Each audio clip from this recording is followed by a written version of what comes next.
ABC News with Andrew Kalupas. Former Prime Minister Kevin Rudd personally lobbied the global head of Pfizer to bring forward the delivery of vaccines to Australia days before such an arrangement was announced.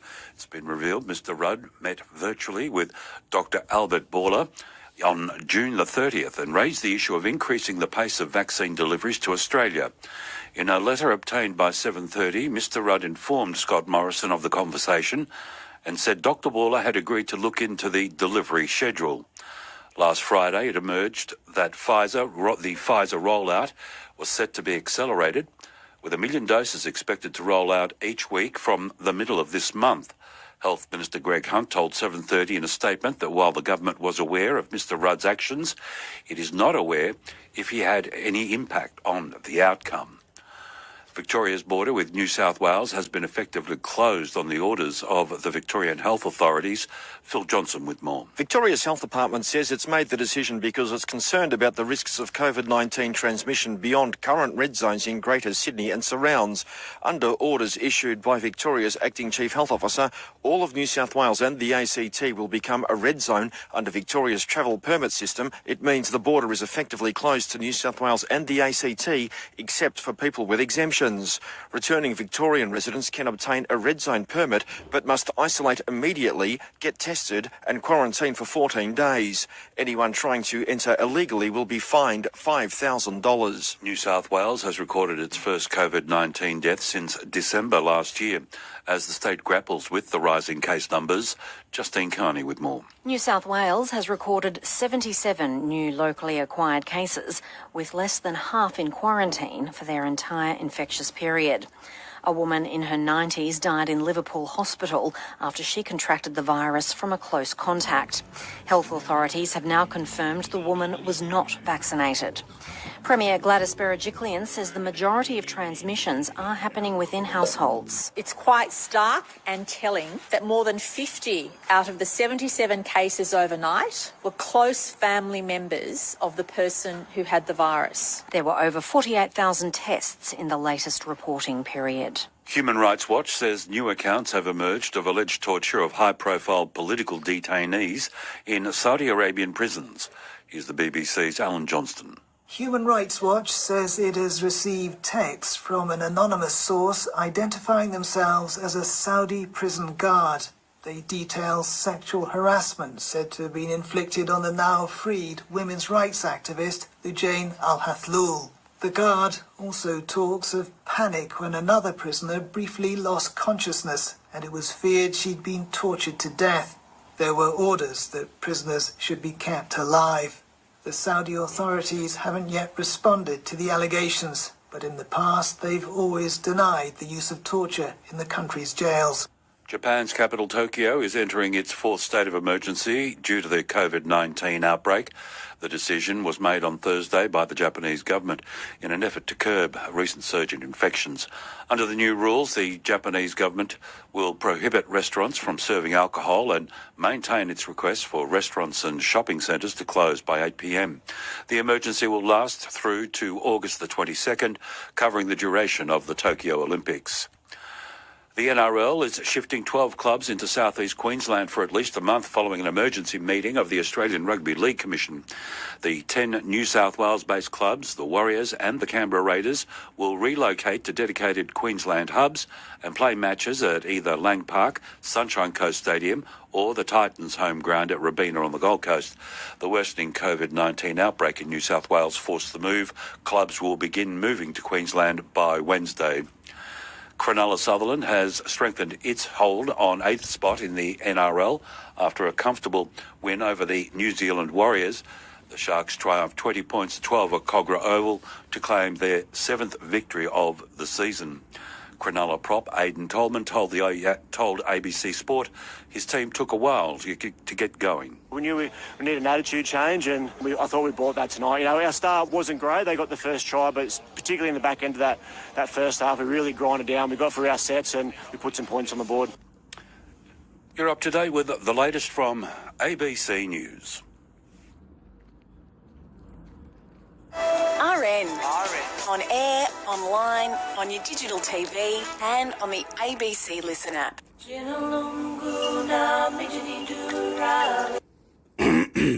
Okay. Oops, sorry. Oh, this is live. No, it can't be live, can it? It says live. Oh, this, and I'm having a coffee. This in conversation, opinions, listen and reply, contemporary culture, issues. Press play again. Their long relationship with this country and the river they know as chilr.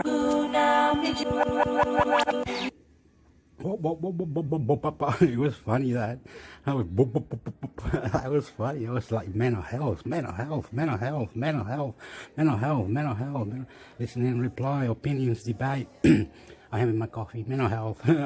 Illawarra got many buildings. Illawarra needs as well, Australia. Darug woman Rhiannon, as he's also known, the leader and Karachi, or clever man, and the restoration of recently rediscovered Aboriginal places. It was like smooth operator, hand on hand, help on help, putting in some ideas on creating the poem, the idea, the putting things together, creative writing. Crazy. Listening to something and then creative writing, doing this creative writing. I love you, kiss. Listen and reply, opinions, give it up. Boop, boop, boop. Mental health. You question, please. Names along the river. I'm a Burruburungal woman from the Darug Nation, and I'm here with you in the heart of my country, on Jurubban, the Hawkesbury River. I'd like to acknowledge and pay my deepest respects to my elders, past, present and emerging, and extend that respect to the traditional custodians and elders of all the lands from which listeners join us. After its long, winding floodplain, Jurubban cuts back into the sandstone country around Karai. I'm with Darug knowledge holders, educators, writers and artists Erin Wilkins, Jasmine Seymour and Leanne Mulgo-Watson. This part of the river is very significant to us. Just beyond here, the giant rock engravings of the ancient creator being Gurungati begin. It was also near this place that our ancestor, Yallamundi, or Yarramundi, as we also know him, clan chief of the Burruburungal people, met with Governor Phillip on one of the early exploratory trips up the river in 1791. The Jurubban is a massive part of our country.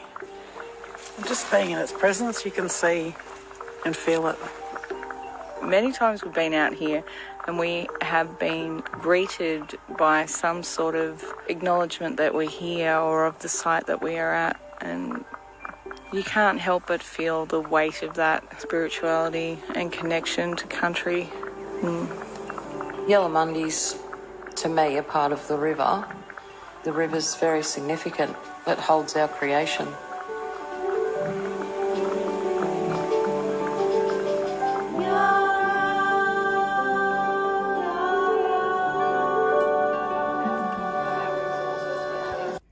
I like to be free, my spirit and soul.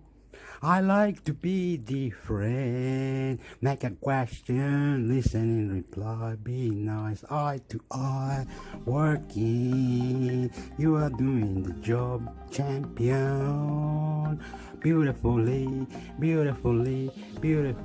creating connection with other buildings, with other people, with other strategy, names, mental health, people there, everywhere, cars in and out.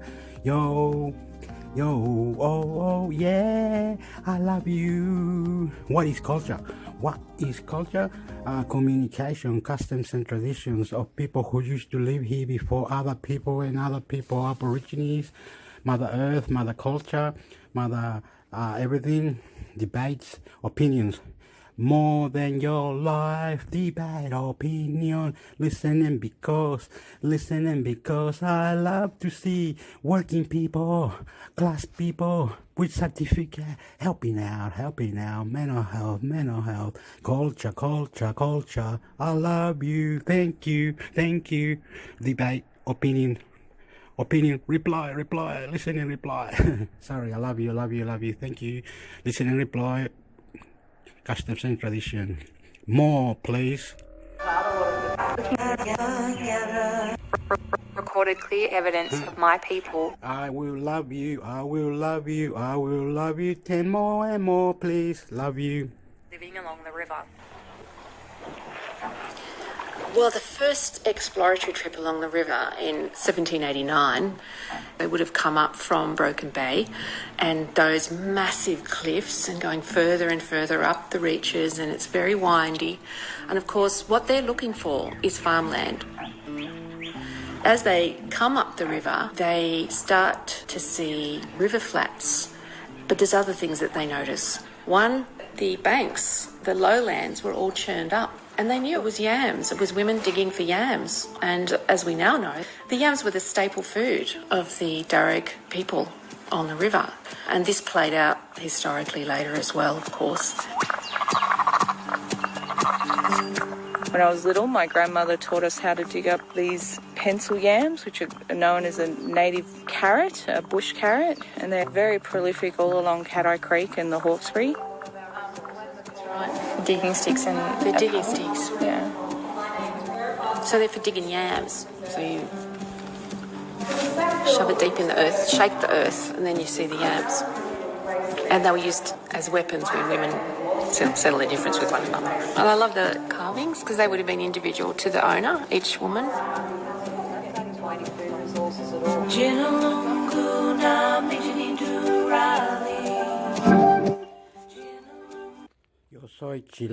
Yo soy chileno, yo hablo español, mi país es Chile, yo vivo en Australia.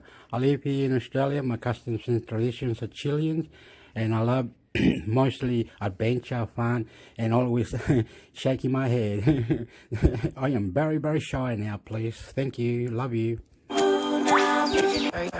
Not only yams, but the lagoons on the river are just chock full of waterfowl, ducks, swans, everything. Lizards, frogs, so it's like a paradise. Australia is a surrounding swamp in some places, crocodiles in some places, snakes in others, some places. Australia is wild forest, many animals and people live many places in the middle of the swamp. Wherever Australia can live, they can do what they can, what they got to do. Animals and humans and ladies and surfers. Illawarra is as well, Australia. Debate, I love you. Debate, opinion. And those are the places which I think the convicts and ex-convicts that were in the exploration party would have eyed off, because, you know, clearing that dense forest by yourself with an axe is a very, very slow and laborious process.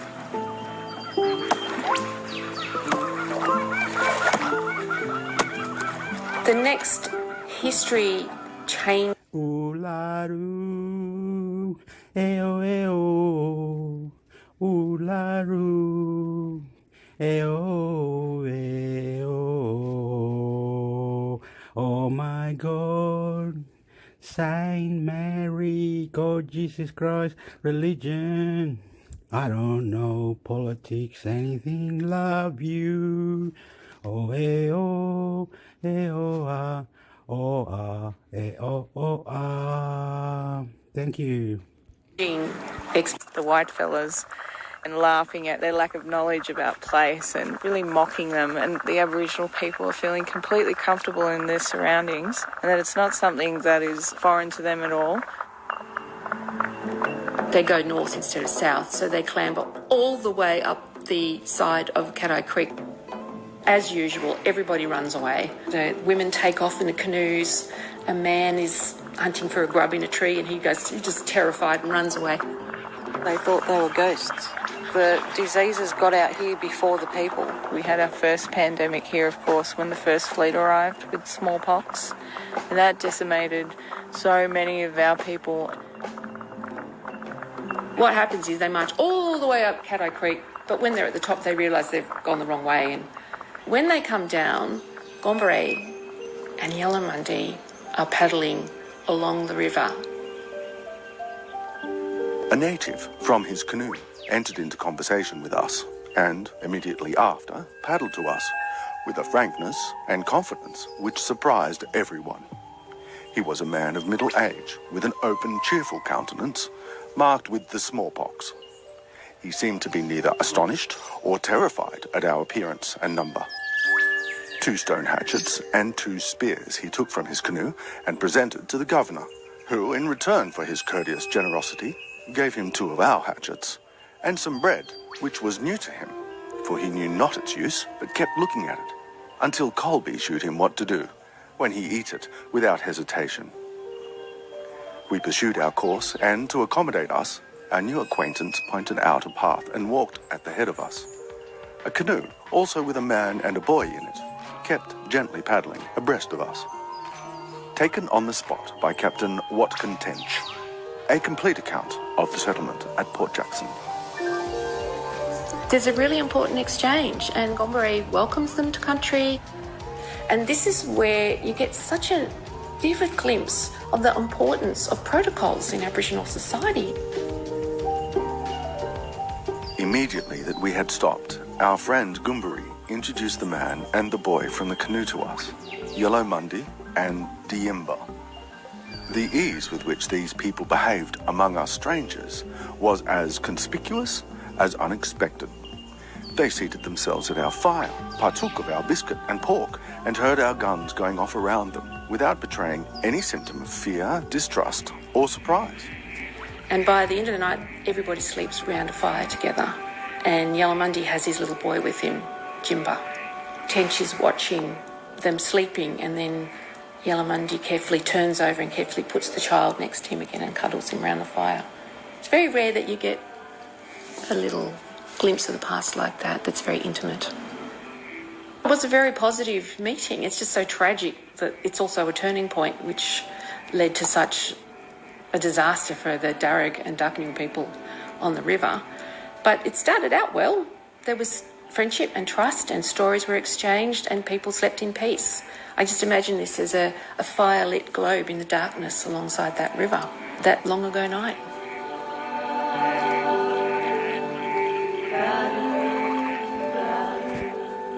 So after that expedition, I think news about this river and the Aboriginal people there being friendly would have travelled like wildfire through the whole of the colony.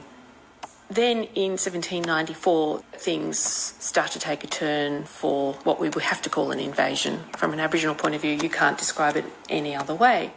A band of about 20 people come from the earlier settlements on the east coast, and they go to what is now called Pittown Bottoms, which is one of those places on South Creek which is reportedly free of trees. They're a long way apart, and they start clearing a bit, spread themselves along that reach, and start putting in wheat and corn. It soon became pretty obvious that you didn't have to work as hard on a farm on the river as you did in some of the other areas. Word got out in the community, and more people. It was the first land rush, 400 within a few months. Can you imagine the impact on the local landscapes, the paths that you're using, your ceremonial sites? Everything would have been more and more disrupted. It's not only the taking of land, it's also because they broke all kinds of moral laws. They stole women and raped them. They stole Aboriginal children, mostly babies and toddlers. And that's the worst grief ever. And I think it's been underestimated in historical accounts. This constant law breaking is causing them to be punished under Aboriginal law. And that's why some people are targeted for doing what they do. To me, that is the start of the stolen generation. What parent in their right mind would freely hand over a child? The Hawkesbury was built on the backs of Aboriginal people, and especially their women. because all of the Hawkesbury Aboriginal women were married into settler families.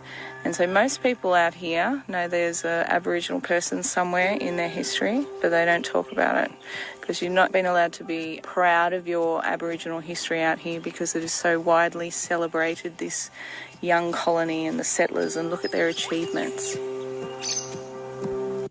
Oh, no. Oh, no. Oh, no. Oh, no, I let it go. 4:30 p.m, Wednesday, July 7. Oh, no. Now, there's an N&G Mechanical Repairs, which does include the shared car park with Speedy Tyres. That's at Hurstville, Saturday, July 3, 1:30 till 2 p.m. Cafe 959 at Cogra.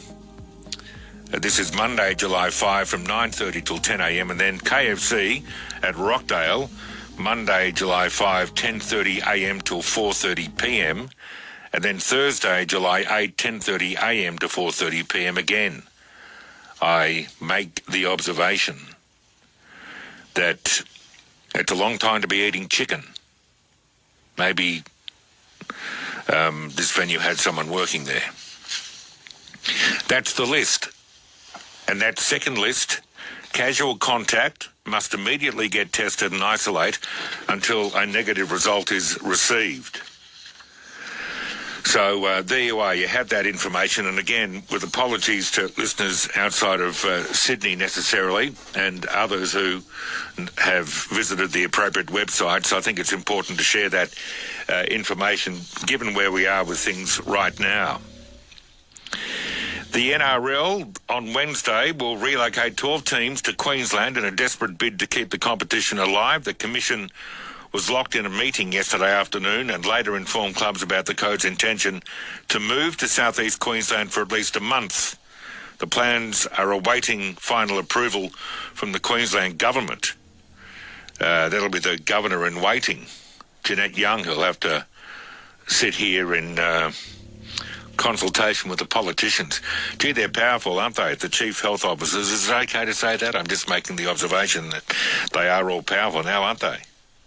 Each team's bubble will include a combined 41 players and staff, with families also included as part of the plans, all plans subject to approval.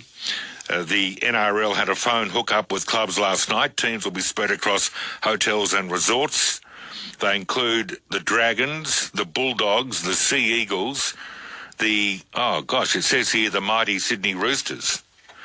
The Rabbitohs, Penrith Panthers, the West Tigers, Parramatta Eels, Cronulla Sharks, the Raiders involved, the Warriors involved, and the Knights involved. Melbourne Storm and North Queensland Cowboys don't need to relocate, we're told. The Broncos and the Titans can also stay at home despite the Sydney teams entering their respective regions. The NRL is likely to split the teams into 3 hubs, expected to be situated on the Gold Coast, Sunshine Coast and Brisbane. The clubs will each be allocated a region today, and that'll determine where they spend their time together for at least the next month. So all that is happening, and it's on the move. Have you seen the ad? A woman gasping for breath in a hospital bed. On the screens from last night, a confronting new federal government advertising campaign designed especially to tell people to stay home.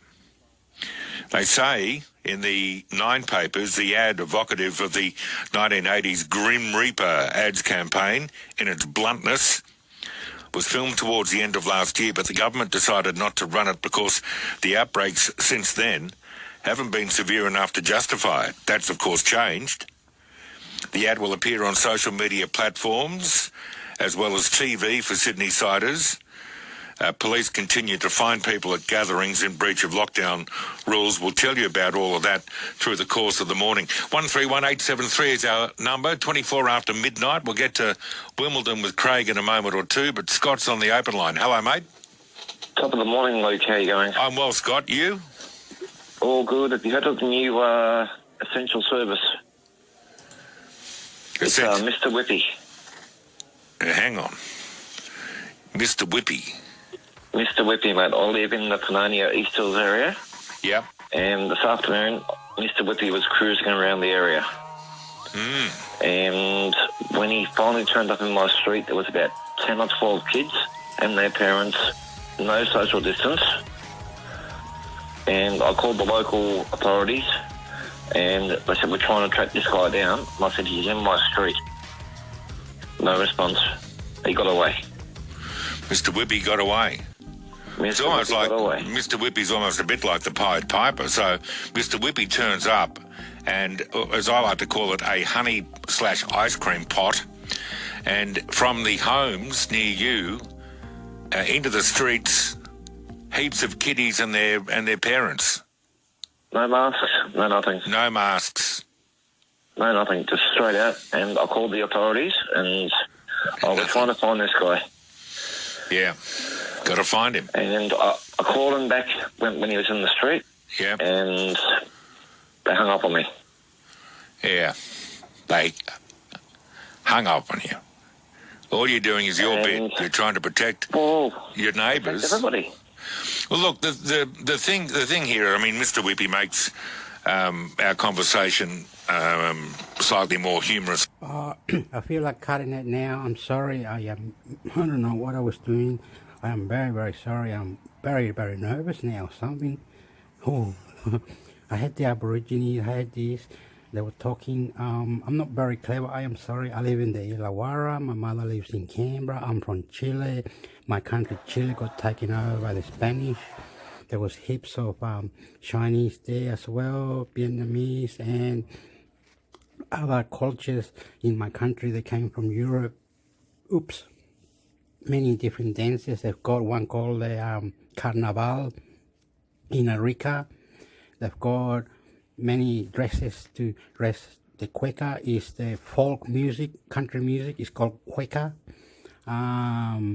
They've got Mapuche, which is the natives. Sometimes Mapuche die because people kill them protesting, bombing the eye, whatever it is. I am sorry. Protesting, anti-government. Yeah, all that. I'm going to cut it now. All going together. Hopefully, coronavirus that is made by SARS in 2003 by China, and now got coronavirus, and the world have G7, G6 technology, power to the mental health, to the mental. I love you.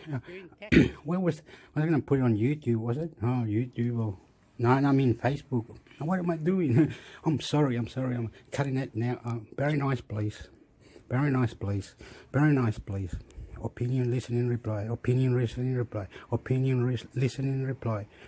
Any question, please? Australia, coronavirus. Australia. Government, thank you. Debate, please. We are in lockdown for the next 2 weeks. 2 weeks from now. Thank you. And radios. International Computer Network, listen and reply, and I'll whatever I can and how information, listen and reply, because bye. BBC News.